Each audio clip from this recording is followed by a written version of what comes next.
Grandma, we need to leave. Now. My grandson Tyler clutched my arm so tightly I almost dropped my wine glass.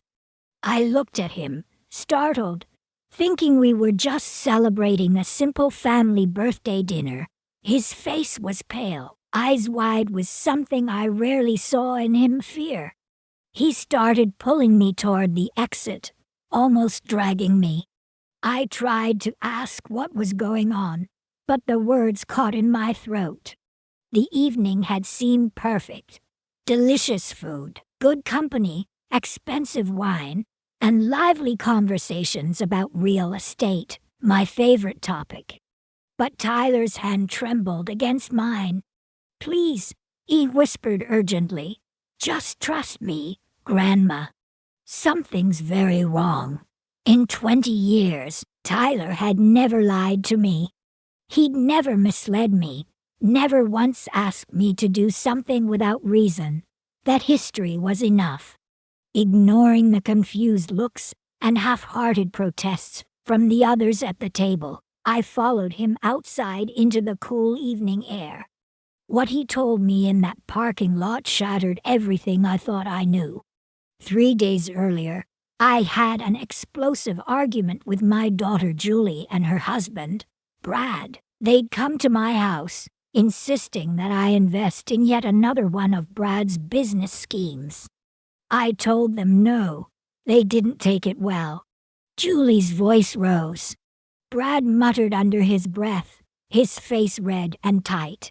Eventually, they stormed out of my house without another word. I thought that would be the end of it. I had no idea it was only the beginning. I couldn't have imagined how far they would go to get what they wanted, or how many people would get dragged into the mess. The confrontation started with a bang, literally. The front door slammed so hard the picture frames rattled on my hallway wall. Julie marched straight into my living room without even a hello, her heels clicking like gunfire on my hardwood floor. "Mom, we need to talk, now." I folded the property management newsletter I'd been reading and set down my tea. At 69, I'd learned a thing or two about handling storms. Sometimes the best way to stay in control was to stay calm. "Good afternoon to you too, sweetheart," I said evenly. "Would you like some tea?" Julie didn't smile. "This isn't a social visit." She tossed her designer handbag onto the coffee table like she was staking a claim. "Brad has an incredible opportunity," she said sharply, "and we need your help." Brad shuffled in behind her, his posture hunched, his expression uneasy. He had the look of a man who'd rather be anywhere else, which told me this wasn't his idea. "What kind of opportunity?" I asked, though I already had a good guess. Julie's eyes lit up, the way they always did when she smelled fast money. "A tech startup," she said breathlessly. "They're doing revolutionary food delivery using AI and blockchain. Brad's been invited in as one of the founding investors." I bit back a sigh and stood, walking toward my office in the corner of the house. The Persian rug muffled my slippers as I opened the old filing cabinet and pulled out a thick folder label. "Brad Hayes Investments 2018 to 2025. The folder felt heavier every time I touched it. "Revolutionary," I murmured, laying the documents across the dining room table. "Kind of like the cryptocurrency mining company, right?" Brad's face turned crimson. "That was different," he muttered. "The market crashed unexpectedly. $45,000, I said softly, tapping the statement. "Vanished into a company that only existed on Instagram." Julie opened her mouth to defend him, but I kept going. "Then there was the smoothie franchise. $38,000 for equipment that's still collecting dust in your garage." Julie jumped in quickly. "That location wasn't right. We made a bad call." "And my personal favorite," I continued, flipping another page, the imported luxury car business. $52,000 to a man who disappeared the day before the delivery. Brad's shoulders slumped. Regulations changed without warning, he muttered. I closed the folder deliberately. That's $135,000 of my money. Gone. Not invested. Gone. Julie's composure cracked. You always focus on the failures, she snapped. What about Brad's successes? I looked at her evenly. I'm still waiting to see one. The silence stretched between us until even the distant sound of Mrs. Henderson's gardening outside filled the room. It was a quiet Tuesday afternoon in our Beaverton neighborhood. At least, it had been before this. This is different, Julie insisted, her voice rising with frustration. This startup has real backing, real technology, and a chance for massive returns.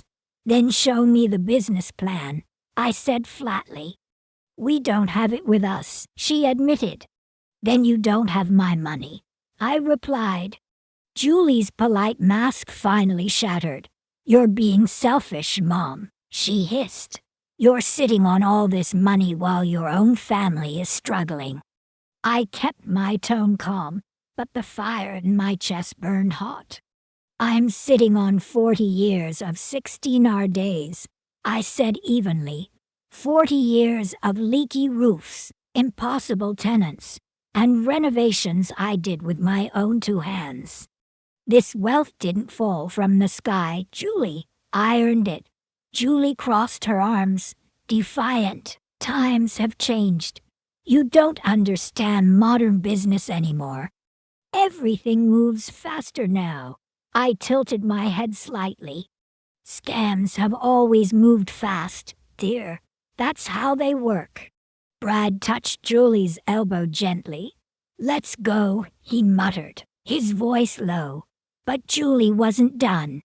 She pointed at me, her voice sharp as glass. Fine. When Brad makes millions from this opportunity, don't you dare come asking for a share. And don't expect us to take care of you when you're too old to manage all those properties by yourself. The words hung in the air like smoke.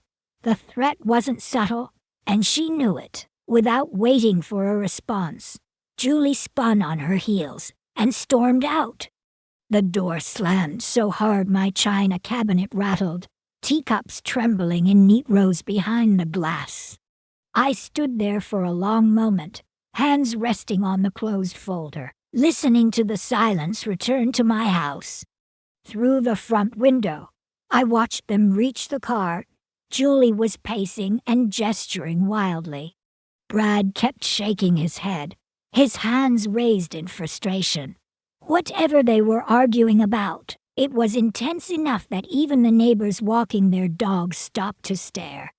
After they left, I walked back to the office and pulled out a different folder, this one thicker, heavier. Inside were property deeds, bank statements, and investment portfolios carefully built over for decades. Sullivan Properties owned 312 rental units across 3 counties. Not bad for a woman who'd started with a single duplex and a dream. Julie was right about one thing. Times had changed. But some things never do. Hard work, honest dealing. The consequences of bad choices. I made fresh tea and sat by the window, watching the shadows grow long over the Beaverton streets. For the first time that afternoon, I felt at peace. I'd stood my ground. I believed that would be the end of it. I was wrong. The next morning, sunlight poured into my kitchen as I set out my clipboard for weekly property inspections. At 69, I still insisted on visiting every building myself. Tenants respected landlords who showed up, and small problems stayed small if you caught them early. I grabbed my car keys, opened the front door, and froze. My mailbox lay crushed on the sidewalk, twisted metal bent at an ugly angle. The wooden post had been splintered into shards, as though someone had taken a bat to it. But that wasn't the worst of it. A giant streak of red spray paint slashed across my white front door, dripping like blood. One word, jagged and uneven, screamed back at me in the morning sun. Selfish. My stomach knotted. This wasn't random vandalism. This was a message. I stepped carefully over the debris, scanning the yard. My flower beds were trampled, tulips crushed under heavy boots. The timing was obvious, sometime between midnight and dawn. This was retaliation. Patricia. Oh my goodness, what happened? I turned and saw Mrs. Henderson, my neighbor, standing on her porch in a robe, a coffee mug trembling in her hand. Her face was pale with shock as she stared at my destroyed yard. Vandalism, I said evenly, forcing calm into my voice even as my chest burned with anger. She stepped closer to the property line. I heard something around 2 in the morning. Thought it was raccoons tipping over trash cans again. Then I saw a car sitting out front for a while. Dark-colored sedan, engine running. A dark sedan, idling outside my house at 2:00 a.m. I nodded slowly, connecting dots she couldn't see. Did you see who was driving? I asked. She shook her head. Too dark. And I wasn't wearing my glasses. But I can tell you this, it didn't sound like one of those little economy cars. That engine was expensive. Brad drove a dark blue BMW. At night, under streetlights, it would look black. I called the non-emergency police line immediately. Patricia Sullivan, I told the dispatcher, my voice steady.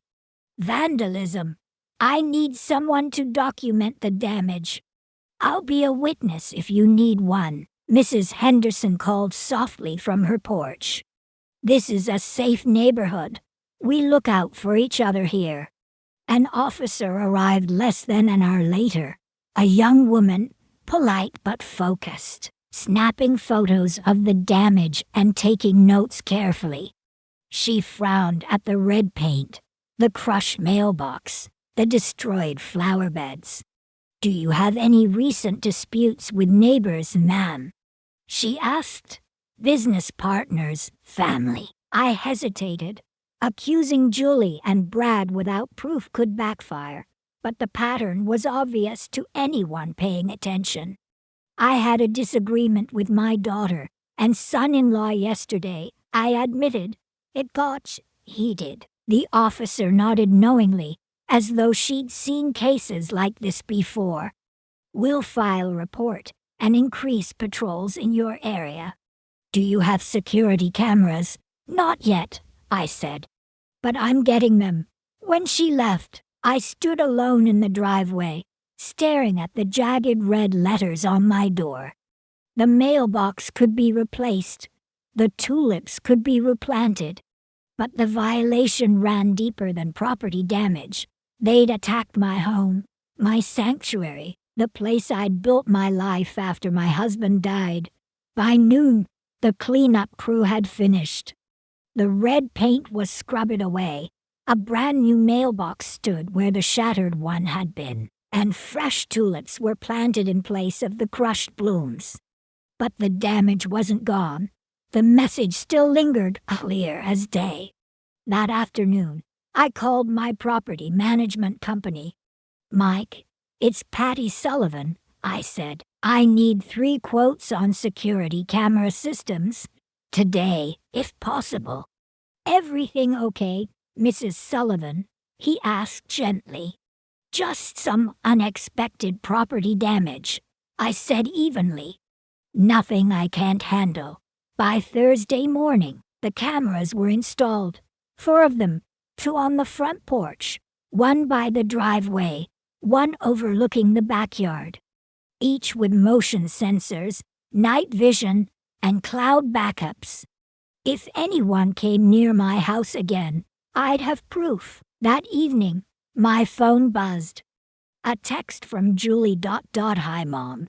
Hope you slept well. I've been thinking about our conversation yesterday. Maybe we were all too emotional. Can we try again? I stared at the screen. Not a single word about the vandalism. Either she had no idea what happened, or she was pretending she didn't. I didn't reply. At 9 p.m., my phone rang again. Julie this time. Her voice sounded soft, concerned, like a daughter calling to check on her mother. "Hi, Mom," she said. "I heard from Mrs. Peterson there was vandalism in your neighborhood last night. Are you okay? Mrs. Peterson lived 4 houses down. From her front window, she couldn't possibly see my mailbox. Someone had told Julie about the damage. Or she already knew because she'd been involved." "I'm fine," I said flatly. "Just some random property damage." "That's terrible," she said quickly. "You should really think about moving somewhere safer. Maybe closer to us, so we can keep an eye on you." The suggestion sat wrong with me. It wasn't care, it was control. Moving closer to them would make me vulnerable, dependent. "I'm very happy where I am," I said firmly. She didn't push, but her tone shifted.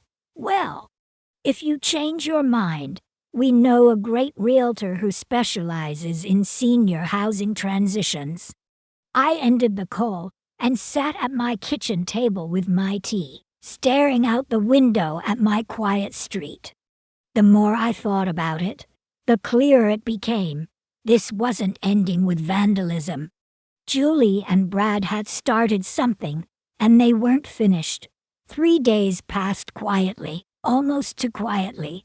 I watered my new tulips. I reviewed tenant applications. I inspected properties and returned to my normal routines. But I stayed alert, waiting for the next move. It came Friday morning. My phone rang while I was reviewing rental applications. Julie's name lit up the screen. "Mom," she said softly, her voice warmer than I'd heard it in months. "I owe you an apology. Brad and I talked, and we realized we came on too strong the other day. We were stressed, and we took it out on you unfairly." I set my coffee cup down carefully. Julie didn't apologize. Not as a child, not as an adult. For her to call now, sounding contrite, meant only one thing. This was calculated. "That's thoughtful of you to say," I said evenly. "We want to make it right," she continued. "Brad's birthday is tomorrow. We're having a small family celebration. Nothing fancy. Just dinner at Riverside Grill. Tyler will be there, and he specifically asked if Grandma could come." At the mention of Tyler, my resolve wavered. He had always been different from his parents. Grounded, honest, thoughtful. If he wanted me there, how could I refuse? "What time?" I asked finally. 7 o'clock. Julie replied quickly. "And Mom, don't bring a gift. Your presence is gift enough." I hung up and sat back in my chair, fingers drumming softly on the edge of my desk. 3 days after our blow-up. 1 day after the cameras were installed, suddenly, they wanted reconciliation. Something about the timing felt too convenient. Saturday arrived. I chose my outfit carefully, a navy dress, low heels, a small purse.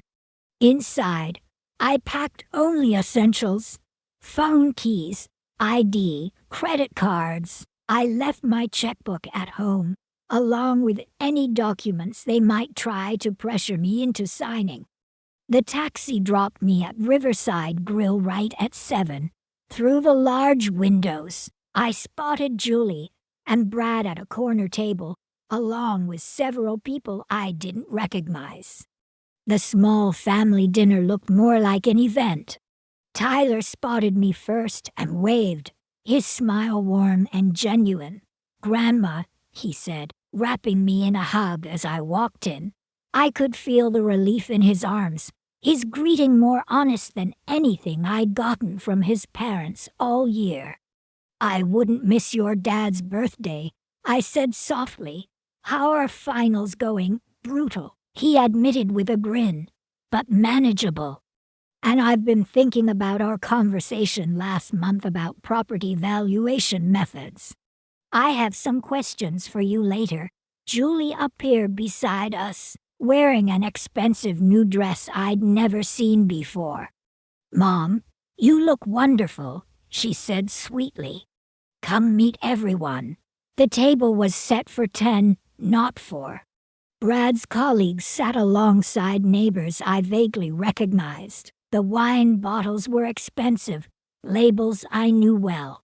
"Mrs. Sullivan, so nice to finally meet you," one man said, extending his hand. "Brad's told us so much about your real estate empire. Quite an accomplishment for someone who started with nothing." I blinked. How did Brad's work friends know the details of my portfolio? As dinner went on, the conversation kept circling back to real estate, investment strategies, and retirement planning. Too neat, too coordinated. It felt rehearsed. One woman leaned forward, her smile pleasant. "Tyler tells us you always pay cash and never overextend your credit. Such old-school discipline. So rare these days." I glanced at Tyler. He kept his head down, quietly cutting his food, refusing to engage. Something about his posture was off, stiff, tense. The wine kept flowing, glass after glass, though I'd barely touched mine. Julie and Brad proposed toast after toast, to family, to success, to new beginnings, to second chances. By the third course, I felt strangely relaxed, too relaxed. The suspicion I'd carried into the evening began to soften, dulled around the edges. The wine was smooth, richer than anything I'd had in years, and yet something about Tyler's silence, his refusal to join the conversation, nagged at me. Then he leaned in close and whispered. "Grandma," he said quietly, his tone sharp with urgency. "Can I talk to you outside? Right now?" "Grandma," Tyler whispered again, his voice trembling slightly. "We need to leave. Right now." I turned to look at him fully for the first time that evening. The easy, relaxed college kid expression he usually wore was gone. In its place was something hard, urgent, and terrified. Before I could respond, Julie appeared at my elbow, her smile fixed and brittle. "Tyler, what's wrong? We haven't even had cake yet." "I just need some air," he said quickly. "The restaurant's warm." Brad stepped closer, his voice smooth but insistent. "Son, your grandmother's finally relaxing. You can talk later." But Tyler didn't back down. His jaw tightened, and I noticed his hands trembling slightly against the tablecloth. "Grandma," he said firmly, "we need to go, now." The urgency in his tone cut through the fog in my head. In 20 years, I had never seen Tyler like this. Confused, yes. Frustrated with his parents, absolutely. But terrified, never. I set my napkin down slowly and pushed my chair back. "I think I could use some fresh air too," I said evenly. Julie's cheerful mask cracked. "Mom, don't be ridiculous. There's a special dessert coming, and Brad has people here who want to talk business with you." Something cold slid down my spine. They were working together to keep me seated. It was coordinated, too coordinated. When people work this hard to make you stay, it usually means you should leave. "The evening's been lovely," I said firmly, "but Tyler's right. I need some air." I stood, but Julie stepped into my path. Just 5 more minutes, Mom, she said sharply. There's someone important Brad wants you to meet. Tyler made a quiet, strangled sound, something between frustration and panic. When I looked at him, his eyes were wide and glassy, filled with urgency. That was it. I trusted him completely. Thank you for a wonderful dinner, I said loudly enough for the table to hear. I'll call you tomorrow. I stepped around Julie and walked toward the door without looking back. The cool night air hit my face like a splash of cold water, snapping me out of my fog. Tyler grabbed my arm and pulled me quickly toward the edge of the parking lot, away from the restaurant windows. Grandma, he said, his voice low but urgent, we have to get you out of here fast. We slipped into the shadows between parked cars. Under the streetlight, I could see his hands shaking as he pulled out his phone. I'm calling you a taxi, he said. You can't go back in there. I stopped him, my voice steady despite the pounding in my chest. Tyler, what is going on? He swallowed hard, glancing back toward the restaurant before leaning in close. I overheard Mom and Dad yesterday, he whispered. They weren't just trying to get you drunk tonight. They put something in your wine. A chill shot through me so fast it made my knees weak. What do you mean? They drugged you, Grandma. His voice broke, but he kept talking quickly. I heard Mom talking to Dad when they thought I was at class. She said Rachel, her friend from the vet clinic, gave her something they used to sedate aggressive animals before surgery. It makes people confused, compliant. The words landed like blows. I braced myself against a parked car, struggling to stay upright as my mind raced. Are you certain? I whispered. Tyler nodded, his young face grim and pale. I saw Mom put it in your glass. I wanted to stop her, but I didn't know how without tipping them off. My stomach churned violently as the pieces clicked into place, the bottomless wine refills, the coordinated dinner guests, the rehearsed questions about my business. And suddenly, I knew exactly why we were there. Tyler, I said hoarsely, what were they planning? There's a private dining room upstairs, he said quickly. Dad told everyone you wanted to discuss business somewhere quieter after dinner. There are lawyers up there, Grandma.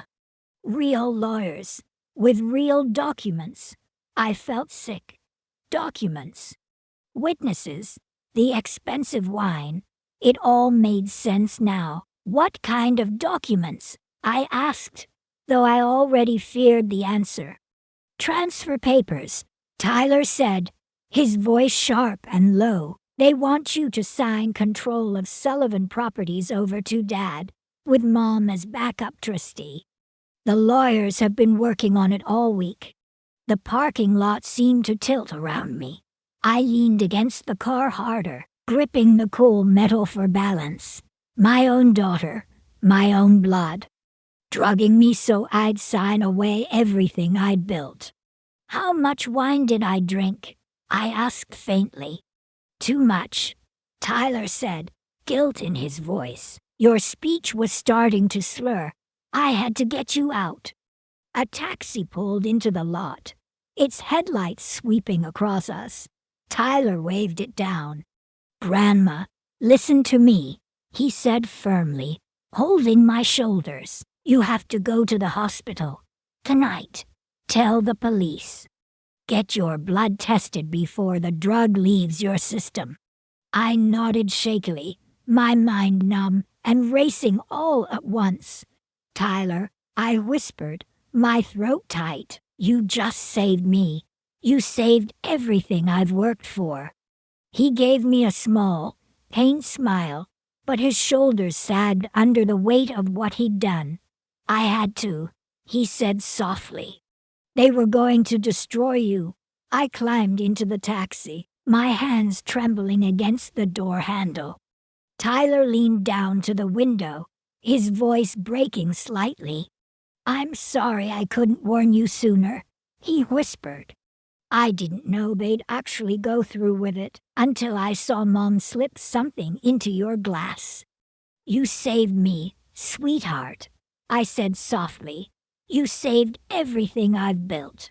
As the taxi pulled away, I watched him standing there under the streetlight, shoulders tense, walking back into a restaurant where his parents would never forgive him for choosing me over them. The driver glanced at me in the rearview mirror. "You okay, ma'am? You look pale." "I need to get to Legacy Emmanuel Hospital," I said. "Emergency room." On the way, I called 911. My voice shook, but I gave the dispatcher every detail. The restaurant, the wine, the suspicion that I'd been drugged. She promised to send officers to the hospital and Riverside Grill. By the time we reached the dizziness had worsened. My thoughts felt sluggish, edges blurred, but my memory stayed sharp enough to give the police officers a full statement. They drew my blood immediately. Then came the confirmation. The lab tech's face said everything before the doctor even spoke. "Acepramazine," he explained. "It's a veterinary sedative. Powerful. In the dose you ingested, you'd be disoriented for several hours, compliant enough to sign anything without realizing it. Exactly what Tyler warned me about." The lead officer sat across from me in the hospital's small consultation room. "Mrs. Sullivan," he said gravely, "what happened tonight qualifies as attempted fraud at minimum. Depending on their intentions, it could escalate to attempted kidnapping." I gave them everything: Tyler's warning, Julie's friend Rachel supplying the drug, the plan to bring me upstairs after dinner to sign documents. They collected my statement and Tyler's contact information. The restaurant's security cameras would capture the wine being served, the gathering upstairs, and the witnesses. That alone would be enough to support premeditation charges. By the time the nurses released me at 2 a.m., I felt the sedative fading, replaced by bone-deep exhaustion. The taxi dropped me at home, where the street lamps cast long shadows across my quiet Beaverton block. Before I stepped inside, my phone buzzed. A text from Tyler. "Police arrested Dad. Mom's being questioned." I told them everything. "Are you safe?" I typed back with shaking hands. "Safe at home. Thank you for saving me."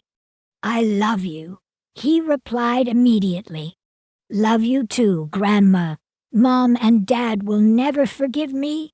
But what they did was wrong. I stood in my kitchen, looking at the new security camera monitors showing empty driveways and quiet streets. But I knew nothing was quiet anymore. Nothing was the same. The next morning, I woke up to sunlight streaming through the kitchen window and a weight pressing on my chest. I sat with a cup of tea staring at the police paperwork spread across my table.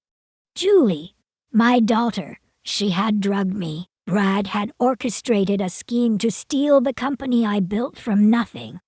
And my grandson had blown up his family to protect me. This wasn't over. Julie and Brad would face criminal charges, yes. But I wasn't going to stop there. I was going to dismantle every lie they'd built their lives on. Monday morning, the phone started ringing at 7 a.m. Word spreads fast in real estate, and faster when fraud is involved. "Patricia, I just saw the news," Harold Martinez said, my longtime business rival and friend. "Are you okay?" "I'm fine," I said. "Just dealing with family issues. If you need anything, legal help, business support, someone to watch your properties while you handle this, I'm here." Dozens of similar calls followed. Tenants, investors, and other property owners, people I'd known for decades, reaching out with genuine concern. The irony stung.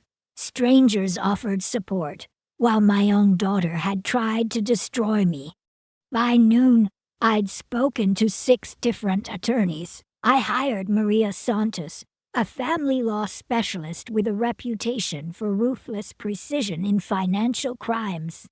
She met me in her office overlooking the Willamette River. The view was calm, steady.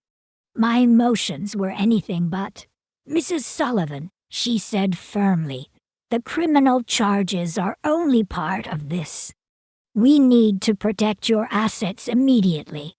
Julie still has limited medical power of attorney," I admitted quietly. "Only for health decisions. But yes, that ends today," Maria said. "We'll revoke it, lock down your assets, and establish a protective trust. People who attempt fraud once usually try again, especially if they escape serious prison time." I nodded slowly. "And before we do that, Maria, I want to know everything they've done, everyone they've involved, every lie they've told." She paused, pen resting against her notepad. "That'll require investigators, financial audits, background checks. It won't be cheap." "I can afford it," I said flatly, "and I have a feeling it'll be worth every penny." Within 48 hours, Maria Santos had assembled a team, a private investigator, a forensic accountant, and a paralegal dedicated solely to my case. I sat in her office Wednesday morning surrounded by 3 bankers' boxes filled with documents. Bank statements, property deeds, emails, contracts. 40 years of my work stacked neatly, ready to defend itself. The private investigator, a sharp man named Daniel Cross, slid a report across the table. "Mrs. Sullivan," he said, his tone calm but steady, "your daughter and son-in-law have been running multiple financial schemes. Saturday night wasn't their first attempt. It was their most ambitious." My stomach tightened.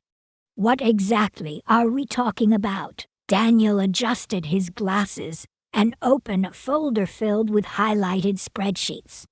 "Julie's been stealing from Pinnacle Financial's elderly clients for at least 18 months, he said.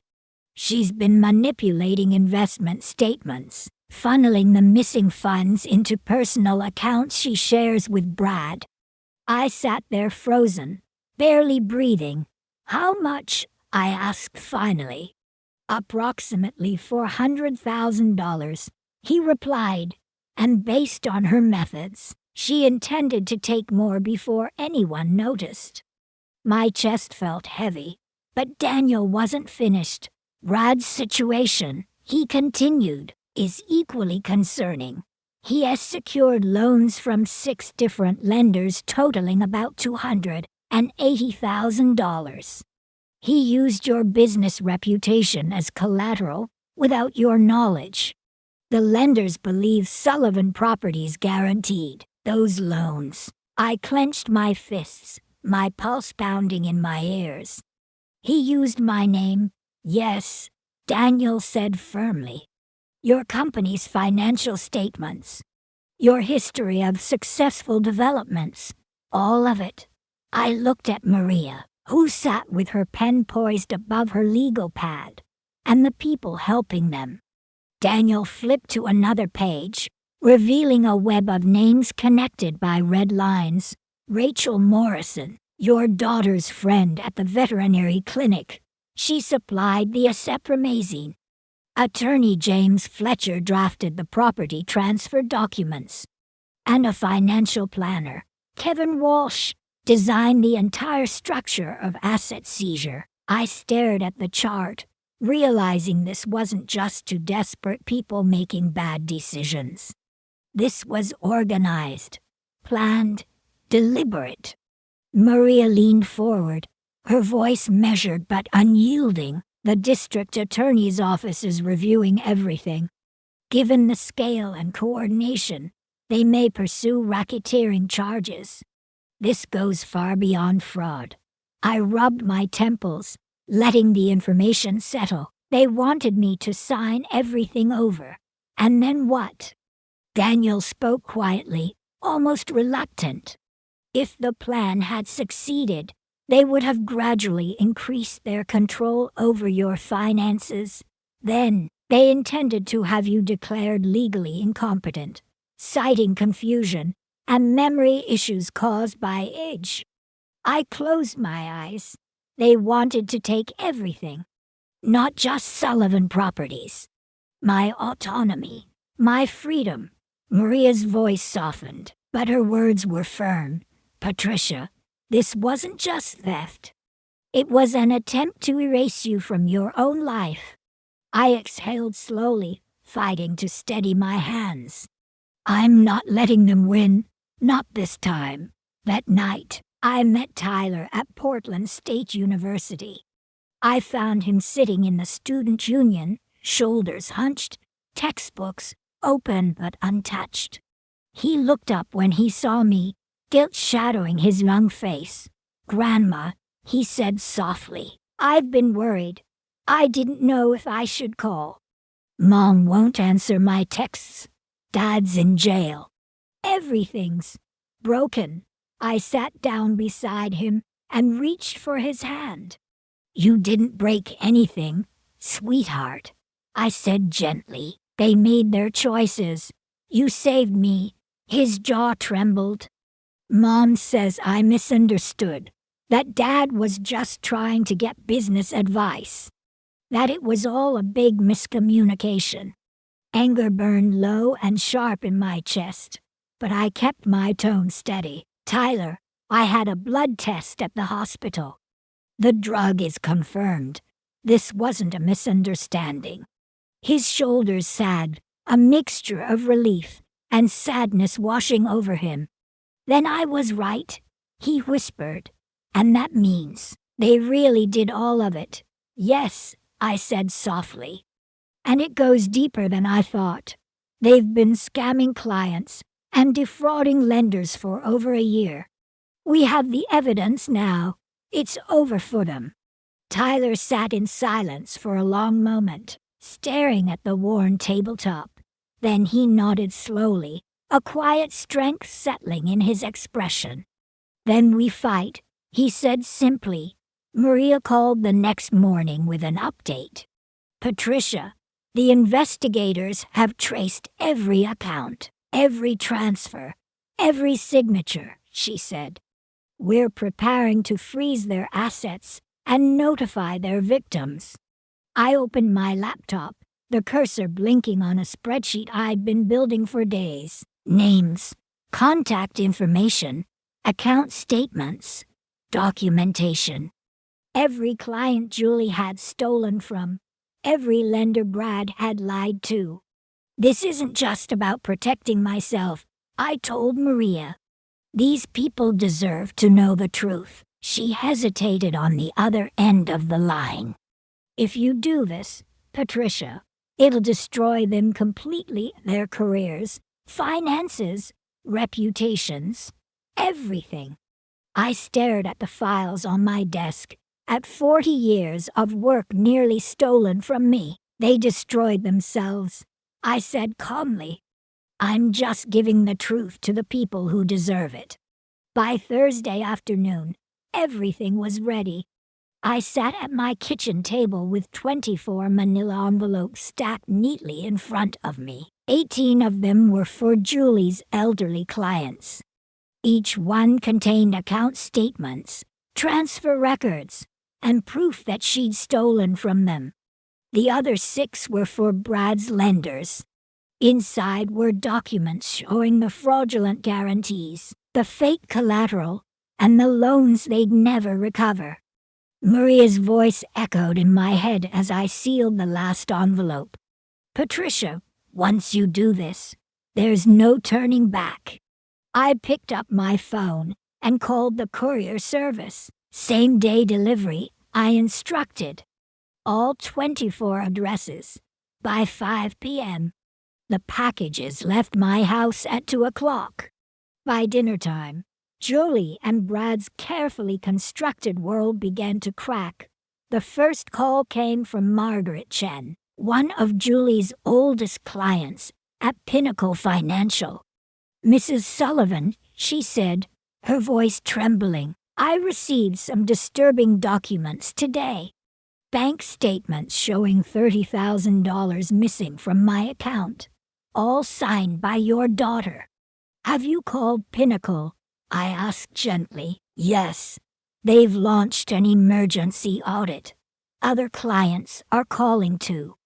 Julie's entire portfolio is under review." Within an hour, I got 3 more calls from other clients. Some had lost 50,000, others closer to 80. The shock was spreading like wildfire. By 6 p.m., Brad's lenders started calling too. Angry, demanding immediate payment. Threatening lawsuits. They'd learned the guarantees tied to Sullivan properties were fraudulent, and they wanted their money back. At 9 p.m., my phone buzzed again. It was Tyler. "Grandma," he said, his voice shaky, "something's happening." Mom came home crying. She's been suspended from work pending an investigation. Dad's on the phone with lawyers. He keeps shouting about loan fraud charges. "Did you?" I took a breath. "I gave their victims the information they deserve to have," I said calmly. "What they do with that information is their choice." Tyler was silent for a moment.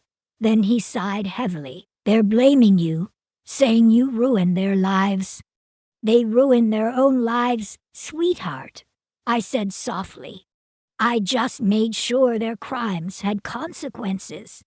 The next morning, the chaos was everywhere. Pinnacle Financial issued a public statement confirming that one of their senior advisors, Julie Hayes, was under investigation for embezzlement and securities fraud. The company had frozen all her accounts and referred the matter to federal authorities. Brad's situation wasn't any better. All 6 of his lenders filed claims simultaneously, demanding repayment of $280,000 in fraudulent loans.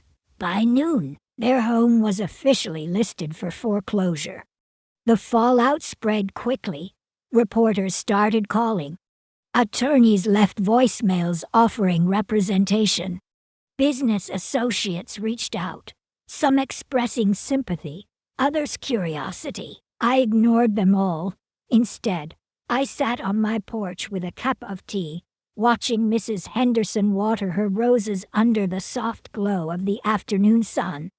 Life on her quiet street continued, kids riding bikes, neighbors walking dogs, while Julie and Brad's entire existence collapsed one phone call at a time.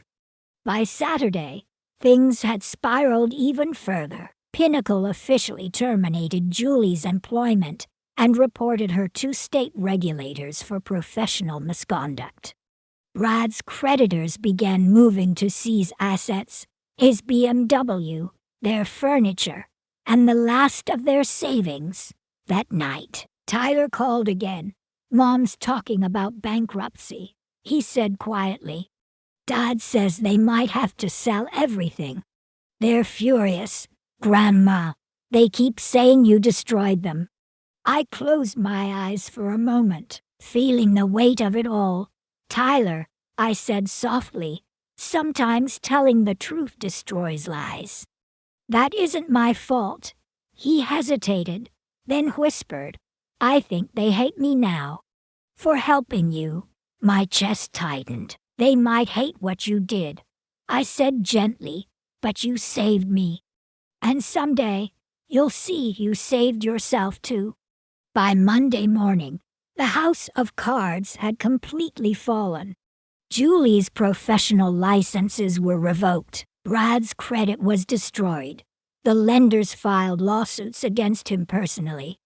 Pinnacle Financial's elderly clients had joined forces, preparing a class action suit against Julie.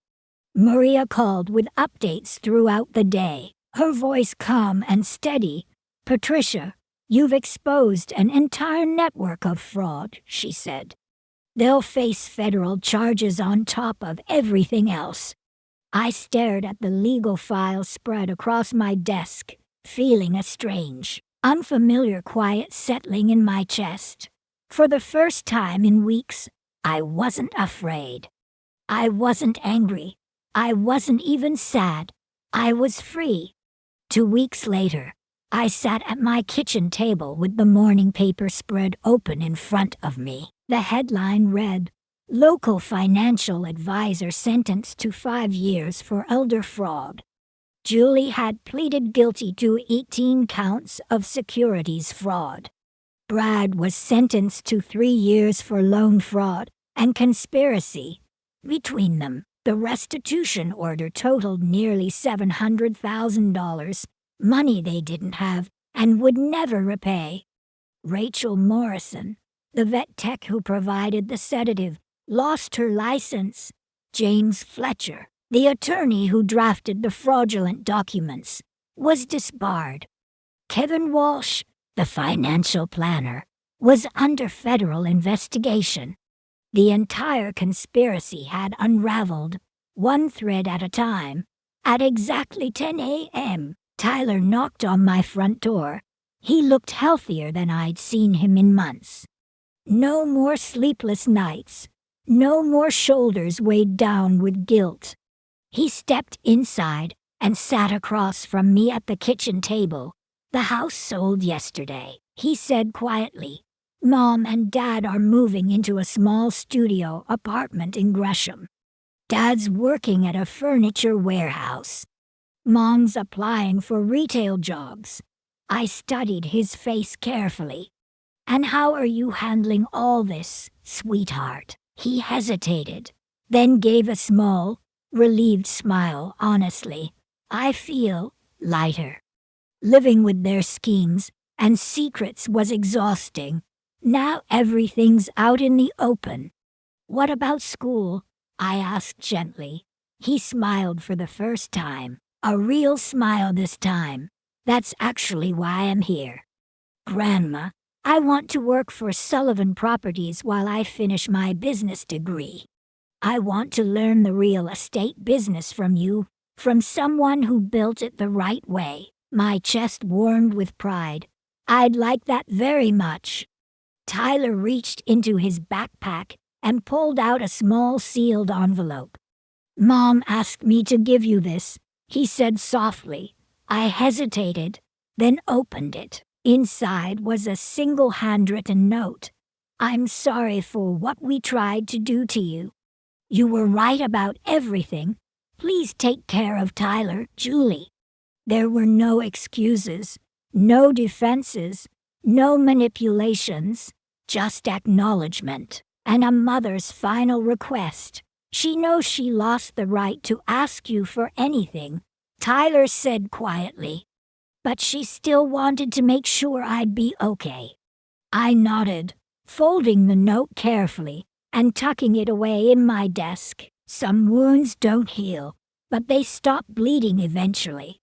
That afternoon, I drove Tyler to the very first property I ever bought.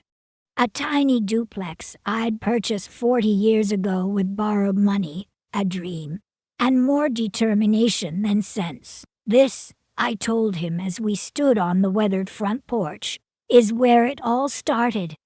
One property, one tenant, one honest transaction at a time." Tyler's eyes softened as he looked at me.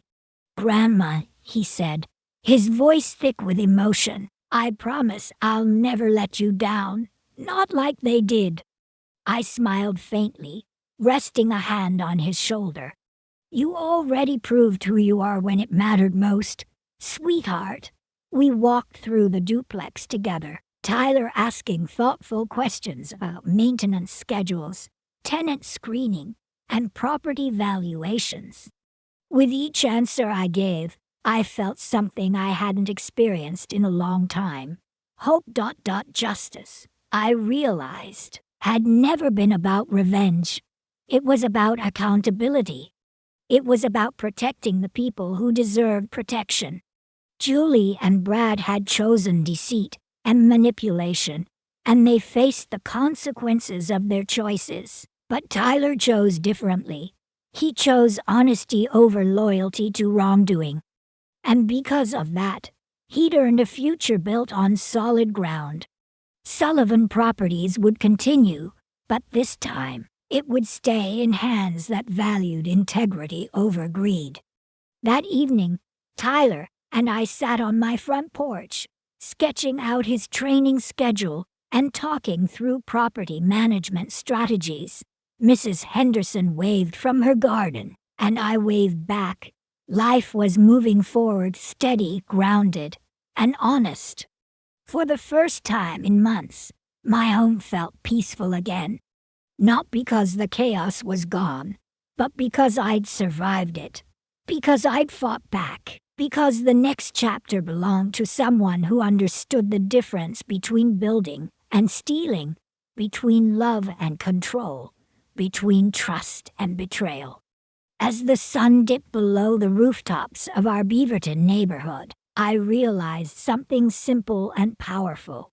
Justice isn't the end of the story. It's the beginning of freedom. And for the first time in a long time, I was free.